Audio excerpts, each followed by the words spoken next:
So one of the things that I'm interested in is the idea of your perception of your body coming into the room. And because like in a gym, you can put on sweatpants, you can put on a sweatshirt, you can shroud yourself. This is a practice where like, if you try to shroud yourself, it's not going to last long. It's hot. And so how do you feel being, or how did you feel being that exposed? Did you notice anything about your perception of yourself or your perception of others that might be interesting or change because of the practice? It's very interesting because when I came here, I was very young, and over the course of time, I fluctuated between 15 to 16 elementals, literally. And I think the first day I came in, I had a pair of shorts. A t-shirt, that's right, and a sports bra.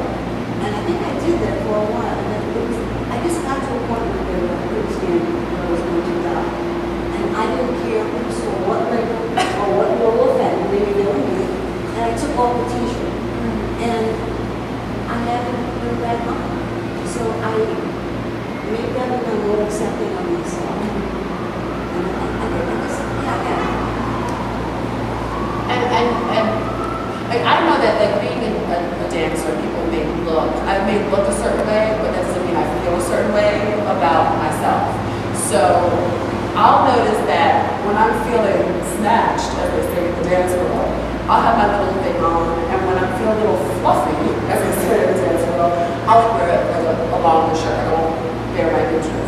And I think it's a very, like, alerts me to how personal your perception of your relationship with your body is. It doesn't matter what anybody, oh, you look great, but I don't feel a certain way. And I think being in this space where you watch the bodies fluctuate, you watch you go through this struggle with people every day, you really do appreciate that, like almost in uniform. You know, like you may see, oh, somebody came back from the holiday and they haven't been practicing. It doesn't matter. And they're just here. Well, when I started practicing, I wore a tank top and shorts, and then now I don't. I just wear shorts, and that change came quickly enough because I realized we are all in the same position. We are all sharing ourselves with each other in this communal way, and so those things don't matter. Our variations, the different times we come and go and fluctuate. We have our winter weight or winter growth. And it's beside the point. You're here for another reason. Then you're free, or for me anyway, I felt more free to. I didn't have to hide anything. I was, and it helps the practice to see yourself in the mirror. And when you can see yourself in greater detail, you get more out of the class. And if you're covered with clothing, it's a barrier between you and yourself.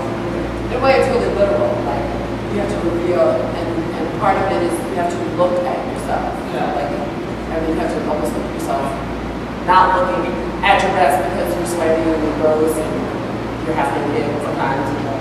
That was always the hard part for me, was I didn't ever have a problem coming in here and being like wearing no clothes, and having other people around, but having the mirrors in front and having to wash myself for an hour and a half. Like, I didn't care if other people saw me, but I will be sitting in class and picking out every single flaw that I can find in the mirror, and I've discovered every spot in the room that has what I think is the best lighting. So when I'll get, like, I need to get here early for class because I don't want the good lighting spots to be taken, and that's more important to me than having enough space or more, like, enough, like, the spots that are warmer or cooler in the room, because I'd rather take a spot that's too hot but better lit. Because if I have to stare at myself, I don't want to be. You want to be well lit. Right. And it's been a really great thing about this practice is when I first came here, I instead was looking at everyone else around the room instead of trying to look at myself in the mirror. And I feel like the more that I've been here and the more that I've been forced to stare at myself for an hour and a half every day wearing like no clothing, the more I am able to come to grips with actually staring at myself